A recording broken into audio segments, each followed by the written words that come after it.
Hello दोस्तों, मैं हूं विवेक और आप देख रहे हैं विद्यावती एकेडमी।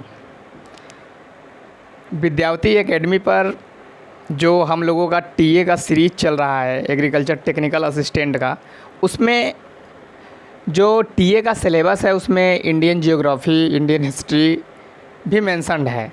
तो हम एग्रीकल्चर के साथ साथ हम ये चाह रहे हैं कि आप लोगों को अभी 50 प्रश्न पिछले जो बार बार एग्ज़ाम में पूछा जाता है उत्तर प्रदेश अधीनस्थ सेवा चयन आयोग द्वारा, उस प्रश्न को लेकर के हम 50 प्रश्न इतिहास से आए थे और आज का जो हमारा सेशन है वह है 25 प्रश्नों का और यह भारत के भूगोल से संबंधित है। तो भूगोल का आज का जो प्रश्न है उसे हम देखेंगे और जानेंगे कि आयोग किस तरह से क्वेश्चन पूछ रहा है। और आप लोगों के लिए एक ज़रूरी सूचना कि आज का जो क्लास नोट्स है, जो इस पर हम जो टिक करेंगे, इसके साथ आप लोगों को एक पीडीएफ बना करके जो ये वीडियो जो है, इस वीडियो के लिंक में उसका जो डिस्क्रिप्शन होता है उस लिंक में हम पीडीएफ लिंक डाल देंगे। यदि आप लोग पढ़ने के बाद पीडीएफ को अपने ड्राइव में खोल करके पढ़ना पसंद करेंगे तो बेटर अंडरस्टैंडिंग आप लोगों की बढ़ेगी और फिर उसके बाद आप लोगों की समझने की क्षमता और टीए निकालने में बहुत ज़्यादा आसानी रहेगा। तो आइए बस स्टार्ट करते हैं और जानते हैं कि भूगोल के कौन कौन से प्रश्न आयोग द्वारा पूछे जाते हैं। प्रश्न नंबर एक कह रहा है कि कौन सी अक्षांश रेखा, सॉरी एक सेकेंड, ये जो पेन का साइज़ है बहुत मोटा हो गया है। ये जो कौन सी अक्षांश रेखा भारत के मध्य से होकर के गुजरती है। जो हमारा इंडिया है, इंडिया को आप देखेंगे तो लगभग 4 से 5 अक्षांश रेखाएं इससे गुजरती हैं, देशांतर रेखाएं गुजरती है और एक जो है वो अक्षांश रेखा गुजरती है जो जलवायु को प्रभावित करती है। मतलब जलवायु को प्रभावित करने वाली मुख्य रूप से 3 रेखाएं होती है जो पृथ्वी पर काल्पनिक रूप से खींची गई है। पहला रेखा है इक्वेटर, जो पृथ्वी को 2 भागों में अलग करती है, और नॉर्थ साइड, जो इक्वेटर के नॉर्थ साइड जाएंगे आप तो वहाँ पर मिलेगा ट्रॉपिक ऑफ कैंसर, जिसे हम कर्क रेखा के नाम से जानते हैं। और विषुवत रेखा यानी इक्वेटर के नीचे यानी साउथ की ओर जब हम आप बढ़ेंगे तो वहाँ पर हम देखेंगे कि वहाँ ट्रॉपिक ऑफ कैप्रिकॉर्न यानी मकर रेखा मिलती है। तो ये पूछ रहा है प्रश्न, कौन सी अक्षांश रेखा भारत के मध्य से होकर के गुजरती है जो देश की जलवायु को प्रभावित करती है। तो इसका सही उत्तर हो जाएगा कर्क रेखा, ट्रॉपिक ऑफ कैंसर।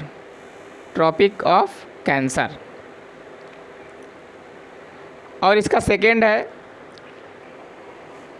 सेकेंड प्रश्न कह रहा है कि भारत में अरेबिका कॉफ़ी कौन से राज्य में उगाई जाती है। भारत में जो अरेबिका कॉफ़ी है यह किस राज्य में उगाई जाती है। तो हम लोग तो एग्रीकल्चर स्टूडेंट हैं तो हम लोग ऐसे भी जानते हैं जो कॉफ़ी होती है उसका नाम है अरेबिका रोबस्टा, जो कि कर्नाटक के बाबा बुदुन की पहाड़ियों में देखने को मिलती है। बाबा बुदन की पहाड़ियों में कॉफ़ी, कहवा इस सब का उत्पादन बहुत ज़्यादा से ज़्यादा होता है। तो जो अरेबिका रोबस्टा है, जिसे अरेबिका कॉफ़ी के नाम से जानते हैं, इसका सबसे अधिक उत्पादन कहाँ पर होता है? उत्तर है कर्नाटक। प्रश्न नंबर 3 कह रहा है तमिलनाडु तट पर अधिकतर वर्षा किसके और किस महीने के दौरान होती है। तो जो तमिलनाडु तट है ना, वह आता है ईस्टर्न घाट के अंतर्गत, और ईस्टर्न घाट में जब भी वर्षा होती है, अधिकतर वर्षाएं जो होती है और लाभकारी जो वर्षा होती है वह होती है पूर्वी मानसून से। जो उत्तर पूर्वी मानसून आता है चीन सागर से, लाल सागर से, वो मानसून हमारे तमिलनाडु और उत्तर पूर्वी घाटों पर वर्षा कराता है। तो इसका उत्तर हो जाएगा अक्टूबर और नवंबर के माह में उत्तर पूर्वी मानसून आता है भारत में और ईस्टर्न घाट पर वर्षा कराकर चला जाता है। इसके जस्ट बाद एक वेस्टर्न फॉल्ट आता है।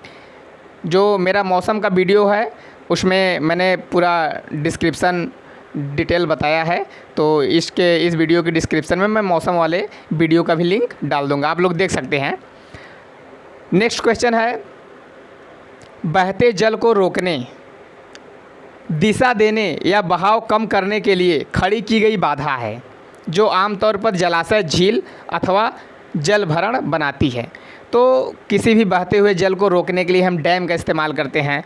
तो यहाँ पर उत्तर हो जाएगा बांध, यहाँ पर उत्तर हो जाएगा बांध, क्योंकि डैम से हम जो पानी वेस्ट होता है उसको स्टोर करके वाटर हार्वेस्ट करके अपने फसलों में उपयोग कर सकते हैं। नेक्स्ट प्रश्न नंबर 5। प्रश्न नंबर 5 कह रहा है कि विषम का चयन करें। आइए देखते हैं कि इसमें से विषम क्या है। संकेत में दे रहा है कि रेशेदार फसलें, जो फाइबर क्रॉप्स है, कौन कौन सा इनमें से फाइबर क्रॉप्स है और कौन सा नहीं है। विषम का मतलब होता है कि इन 4 ऑप्शनों में से अलग हो। पहला कपास जो फाइबर क्रॉप है, दूसरा जूट जो फाइबर क्रॉप है, तीसरा सन जिसे हम हेम्प के नाम से जानते हैं, यह भी फाइबर क्रॉप है। लेकिन यहाँ पर उत्तर आप लोगों का निकल करके आ रहा है राइट उत्तर रबड़, क्योंकि यहाँ पर पूछा है विषम। क्या पूछा है? विषम पूछा है। तो विषम इन सभी ऑप्शन में हमको रबड़ दिखाई दे रहा है। और क्यों? क्योंकि वो रेशेदार फसल के अंतर्गत नहीं आता है, वो गमोसिस प्लांट्स के अंतर्गत उसे रखा गया है। 6वां प्रश्न कह रहा है कि भारत में अक्टूबर-नवंबर के दौरान सूर्य के दक्षिण की ओर आभासी गति के कारण उत्तरी मैदानों के ऊपर शिथिल हो जाता है। जो सूर्य का दक्षिण की ओर जब वो बढ़ता है, दक्षिणावर्त में जब वो बढ़ता है, तो जो सूर्य के उत्तर के मैदानों पर जो उसका प्रकाश होता है वो शिथिल पड़ जाता है, वो कम पड़ने लगता है। तो इसका सही आंसर जो है प्रश्न का होगा मानसून गर्त, जिसे हम मानसून ट्रेंच के नाम से भी जानते हैं। प्रश्न नंबर 7 कह रहा है कि एक संकरी पट्टी में, संकरी पट्टी मतलब जो कंसाइज पट्टी होती है, एक संकरी पट्टी में स्थित क्षोभ मंडल में अत्यधिक ऊंचाई 12,000 मीटर से अधिक वाली पश्चिमी हवाएं होती हैं, जिनकी गति गर्मी में 110 किलोमीटर प्रति घंटा तथा सर्दी में 184 किलोमीटर प्रति घंटा की स्पीड से वह हवाएं चलती है। जो संकरी पट्टी में होती है उसे हम जेट धाराएं कहते हैं, उसे हम जेट धाराएं कहते हैं। इसका नामकरण इसके गति पर किया गया है, क्योंकि यह गर्मी में 110 किलोमीटर प्रति घंटा और सर्दियों में 184 किलोमीटर प्रति घंटा की स्पीड से चलती है, जिसे हम शीतलहर कभी कभी कहते हैं कि ठंडी में शीतलहर आ गया है, तो इसे हम जेट धाराएं कहते हैं। प्रश्न नंबर 8 कह रहा है कि चीनी उद्योग के लिए प्राथमिक कच्चा माल है।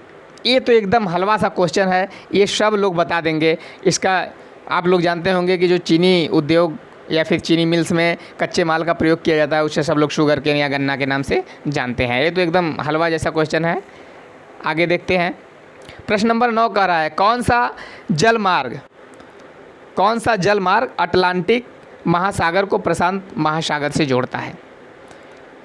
तो जो अटलांटिक ओशियन है, अटलांटिक ओशियन का कभी कभी शेप पूछ देता है कि अटलांटिक ओशियन जो है उसका शेप क्या है, तो उसका एस आकार का शेप है। तो ये कह रहा है कि अटलांटिक सागर और प्रशांत महासागर को कौन सा जलमार्ग जोड़ती है, जिसका नाम है पनामा नहर। पनामा नहर, जिसे हम पनामा कैनाल के भी नाम से जानते हैं। प्रश्न नंबर 10 कह रहा है कृषि में गाय के गोबर का उपयोग किसके रूप में किया जाता है। जो गाय का गोबर है उसको हम किस तरह से उपयोग करते हैं, तो हम उसका कार्बनिक खाद बना लेते हैं, जैविक खाद बना लेते हैं, FYM बना लेते हैं। ये सब बहुत सारे ऑप्शन रहेंगे, तो इसका जो बेस्ट आंसर है वह है जैविक खाद और कार्बनिक खाद। प्रश्न नंबर 11 कह रहा है विश्व के कुल पृष्ठीय क्षेत्रफल में, जो विश्व का कुल पृष्ठीय क्षेत्रफल है उसमें भारत का हिस्सा कितना है, मतलब एरिया के दृष्टिकोण से विश्व में भारत का कितना प्रतिशत योगदान है पूछ रहा है। 7 कॉन्टिनेंट्स हैं, 7 कॉन्टिनेंट्स में एशिया एक कॉन्टिनेंट जो सबसे बड़ा कॉन्टिनेंट है, उसी के साउथ ईस्ट में हमारा भारत पड़ता है। तो इसका उत्तर जो है वो 2.4%।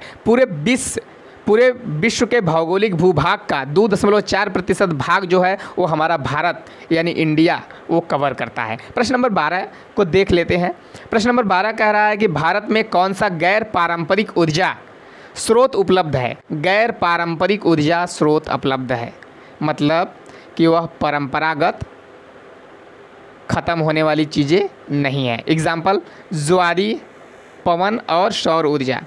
जो सौर ऊर्जा है ना, इसको ख़त्म नहीं किया जा सकता है क्योंकि सूर्य का अस्तित्व बहुत करोड़ों अरबों से है और करोड़ों अरबों वर्ष तक रहेगा, तो इसका कुछ ख़त्म होने वाला नहीं है, तो इसे हम गैर पारंपरिक कहते हैं। और इस ऊर्जा को आजकल सरकार बहुत तेज़ी से बढ़ावा दे रही है, जिसे ग्रीन एनर्जी के नाम से जान रहे हैं।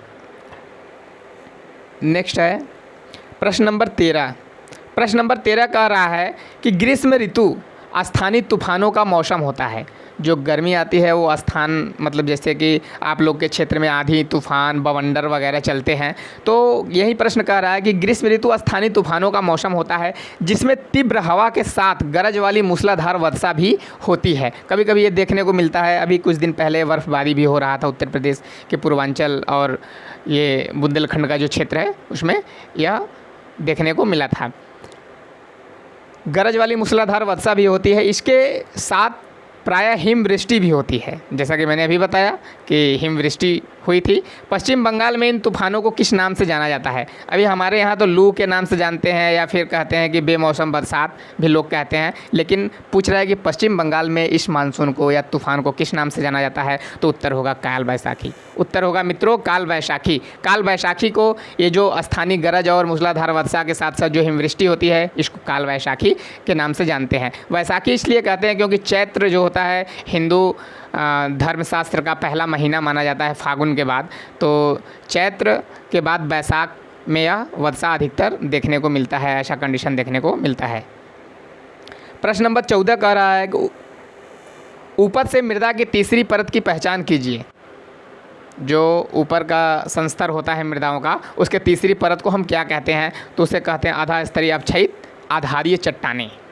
आधा स्तरीय अपक्षयित आधारीय चट्टानें, क्योंकि वो अपक्षयन से बनता है। प्रश्न नंबर 15 कह रहा है कि इसका उपयोग बोरा, चटाई, रस्सी, सूत, कालीन और अन्य कलाकृतियों में किया जाता है। यहाँ किस फसल की बात हो रही है। ऐसा फसल जिससे हम बोरा, चटाई, रस्सी, सूत, कालीन इत्यादि कलाकृतियों को बनाते हैं। तो फसल की जो बात हो रही है वह है जूट, क्योंकि जूट के रेशे से ही बोरा बनता है। कभी कभी आप लोग गांव में या फिर अपने घर में सुने होंगे कि जूट के बोरे में आलू आता है, और चीनी का भी जो बोरा पहले आता था वो जूट का आता था, अभी तो प्लास्टिक का आ रहा है। और प्रश्न नंबर 16 कह रहा है कि लू किस ऋतु की विशेषता है। सब लोग जानते हैं ग्रीष्म ऋतु। एकदम हलवा सा क्वेश्चन। आयोग कभी कभी तो हलवा जैसा पूछता है, लेकिन कभी कभी माइंड ब्लोइंग प्रश्न पूछ करके दिमाग को उलझा देता है। प्रश्न नंबर 17, कौन सा देश त्रिपुरा को पश्चिम, उत्तर और दक्षिण दिशा से घेरता है। तो आप लोग जानते होंगे कि जो त्रिपुरा है वो हमारे इंडिया के 7 सिस्टर्स का एक स्टेट है, और बांग्लादेश हमारा पड़ोसी देश है जिसने त्रिपुरा को पश्चिम, उत्तर और दक्षिण 3 दिशाओं से घेर रखा है। उत्तर हो जाएगा बांग्लादेश। प्रश्न नंबर 18 कह रहा है कि स्पेलेराइट किस धातु का अयस्क है। जो स्पेलेराइट है ना वह जिंक धातु का अयस्क है।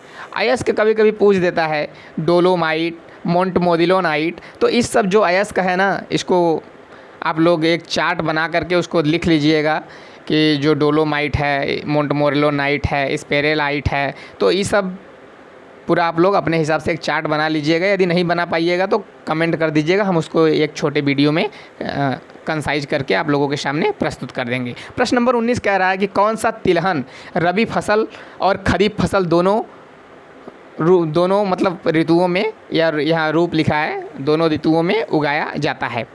तो तिलहनी फसल की बात कर रहा है। तो अरंडी, जिसे हम रेणी के नाम से या फिर इंग्लिश में कैस्टर उससे कहते हैं, कैस्टर रबी और खरीफ दोनों मौसम का फसल है। प्रश्न नंबर 20, मेघालय की कौन सी पहाड़ियों में सर्वाधिक वर्षा होती है। तो मेघालय जो है वहाँ पर 3 पहाड़ियाँ हैं, गारो, खासी, नागा, 3 पहाड़ियाँ हैं। तो जो खासी पहाड़ी है, जो खासी नामक पहाड़ी की श्रृंखला है, सीरीज है, वहाँ पर सर्वाधिक वर्षा होती है। यहीं पे मासिन राम और चेरापूंजी जैसे स्थान भी उपलब्ध है, या फिर उपस्थित कह सकते हैं कि उपस्थित हैं। प्रश्न नंबर 21 कह रहा है, निम्नलिखित में से कौन सी एक अवसादी चट्टान नहीं है?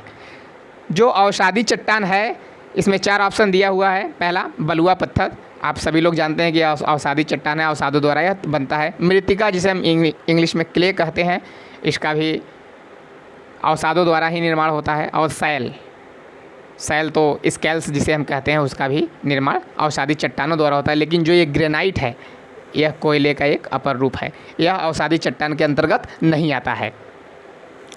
आगे देख लेते हैं प्रश्न नंबर 22। प्रश्न नंबर 22 कह रहा है कि पवनों का देश कहे जाने वाले देश की पहचान करें। पवनों का देश इन द सेंस कि जो वह देश है, उस देश में अधिक पवनें चलती है, चाहे वो गर्म हवाएं हो, ठंडी हवाएं हो, मौसमी हवाएं हो, बेमौसमी हवाएं हो, तो वहाँ पर जो हवा होता है बहुत ज़्यादा चलता है। जिस देश का नाम है डेनमार्क। डेनमार्क में हवा बहुत ज़्यादा चलता है, उसे हम पवनों का देश के नाम से जानते हैं। प्रश्न नंबर 23 कह रहा है कि कौन सा जल निकाय भारत को पश्चिम दिशा से घेरता है? अब आप लोग देख सकते हैं कि जो पेनिसुलर इंडिया इस तरह का जो बना है, मैं यहाँ पर ड्रा कर दे रहा हूँ, ये पेनिसुलर इंडिया है। यहाँ पर नीचे आप देखेंगे तो हिंद महासागर है, और इधर देखेंगे तो अरब महासागर है, और इधर देखेंगे तो बंगाल की खाड़ी है। तो भारत के पूर्वी भाग में स्थित जल निकाय, जिसे हम बंगाल की खाड़ी के नाम से जानते हैं, और भारत के दक्षिणी भाग में जो जल निकाय है, जिसे हम हिंद महासागर के नाम से जानते हैं, फिर इंडियन ओशियन के नाम से जानते हैं। लेकिन प्रश्न पूछ रहा है कि पश्चिम दिशा से घेरता है, तो वह उत्तर हो जाएगा आपका अरब सागर। प्रश्न नंबर 24 कह रहा है, निम्न में से कौन सा भूकंपी तरंगों का एक प्रकार है? जैसा कि आप लोग जानते हैं कि भूकंप जब स्टार्ट होता है तो 3 तरह की तरंगों से उसका मापन किया जाता है कि कहाँ पर रेक्टर स्केल में देखा जाता है। तो 3 तरह की वेवलेंथ उससे निकलती है। पहला हो गया पी वेव, एस वेव और एल वेव। तो यहाँ पर ऑप्शन में दिया है B wave, C wave, P wave और D wave. B C D एक इसका गलत उत्तर है, और सही उत्तर है पी वेव। ऑप्शन नंबर 3 इसका बिल्कुल सही है। प्रश्न नंबर 25, यदि मृदा में सूक्ष्म कणों का अनुपात अपेक्षाकृत अधिक हो जाता है, जो हमारा मृदा है उसमें सूक्ष्म कणों का अनुपात अपेक्षाकृत अधिक हो जाता है, तो इसे मृदा को क्या कहते हैं? जिस मृदा में सूक्ष्म कण अधिक हो जाएगा, मतलब कि जो उसका साइज़ है, पार्टिकल का जो साइज़ है वो अत्यधिक छोटा हो जाएगा, और वह मृदा का जो अनुपात होता है क्ली सेल्ट और लोम का, तो वो थोड़ा सा बढ़ जाएगा, उसमें सैंडी सॉइल का मात्रा कम हो जाएगा। उसे हम मृणमय कहते हैं, मृणमय या फिर इंग्लिश में क्ले भी कहते हैं, मृत्तिका भी कहते हैं, सब उसी का नाम है, उसका पर्यायवाची है। तो आज 25 क्वेश्चन के साथ हमारा वीडियो समाप्त होता है। हम आप लोगों से उम्मीद करते हैं कि आप लोग अच्छे से पढ़ रहे होंगे और हमारे वीडियो को लगातार देख रहे होंगे। यदि वीडियो पसंद आ रहा है तो आप लोग चैनल को सब्सक्राइब कर दीजिए और वीडियो को लाइक कर दीजिए, इससे ज़्यादा हम कुछ नहीं कहेंगे। और ये जो क्लास नोट्स का PDF है, ये आपको डिस्क्रिप्शन इसका लिंक में मिल जाएगा, आप उससे अपने ड्राइव में डायरेक्ट खोल सकते हैं। धन्यवाद।